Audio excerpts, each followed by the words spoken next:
Real diary P के channel को सुनने वाले मुअज़्ज़िज़ दोस्तों, किसी जमाने में एक चोर था। वो एक बादशाह के महल में चोरी करने के इरादे से गया। रात का वक्त था और महल के एक कमरे से बादशाह और उसकी बीवी की गुफ्तगू की आवाज आ रही थी। उस चोर ने सुना कि बादशाह अपनी बीवी से कह रहा है कि मैं अपनी बेटी की शादी ऐसे आदमी से करूंगा जो निहायत मुत्तकी और परहेजगार हो और बहुत ज्यादा अल्लाह वाला हो। जब चोर ये बात सुन रहा था तो उसके दिल में ख्याल आया कि क्यों न मैं कुछ ऐसा बनकर दिखाऊं कि बादशाह मेरे ही साथ शहजादी की शादी कर दे।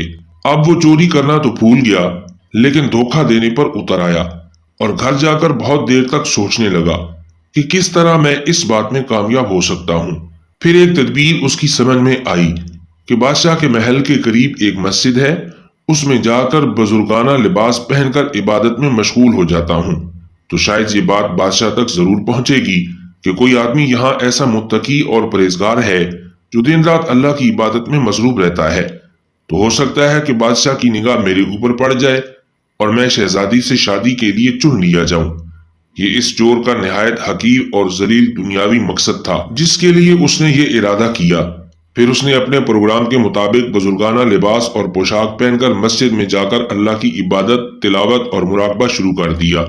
यहाँ तक ये बात बादशाह तक पहुंच गई कि यहाँ कोई अल्लाह वाले आकर बैठे हैं जो जवान भी हैं और ज़ुहद व इबादत में उनका कोई सानी नहीं है। जब बादशाह को ये बात मालूम हुई तो उन्होंने अपने इरादे के मुताबिक गौर व फिक्र शुरू कर दिया कि शहजादी के मुतालिक जो सोचा था उसके लिए इसी का इंतखाब क्यों न कर लिया जाए। बादशाह ने सिलसिले में गुफ्तगू के लिए अपने एक वजीर को भेजा। वजीर उस शख्स के पास मस्जिद पहुंचा और बाअदब होकर उससे कहा कि मैं आपकी खिदमत आलिया में बादशाह की तरफ से एक पैगाम लेकर आया हूँ। उसने पूछा कि क्या पैगाम है। वजीर ने बताया कि बादशाह ने कई साल पहले ये फैसला कर लिया था कि वो अपनी बेटी का निकाह एक ऐसे शख्स से करेंगे जो बड़ा मुत्तकी, परहेजगार और अल्लाह वाला होगा।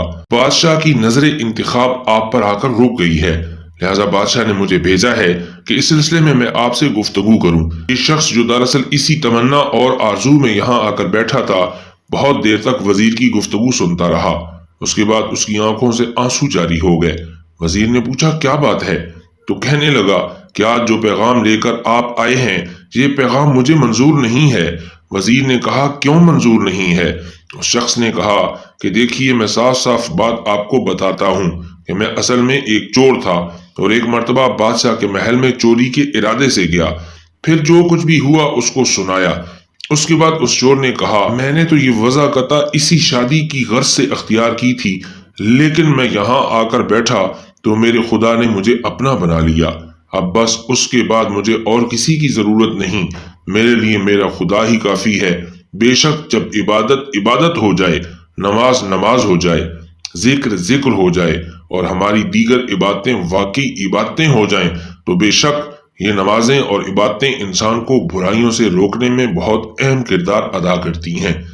रियल डायरी पी के चैनल को सब्सक्राइब कर लें ताकि हकायक और दलाइल से भरपूर मालूमात आपको सबसे पहले मिल सके।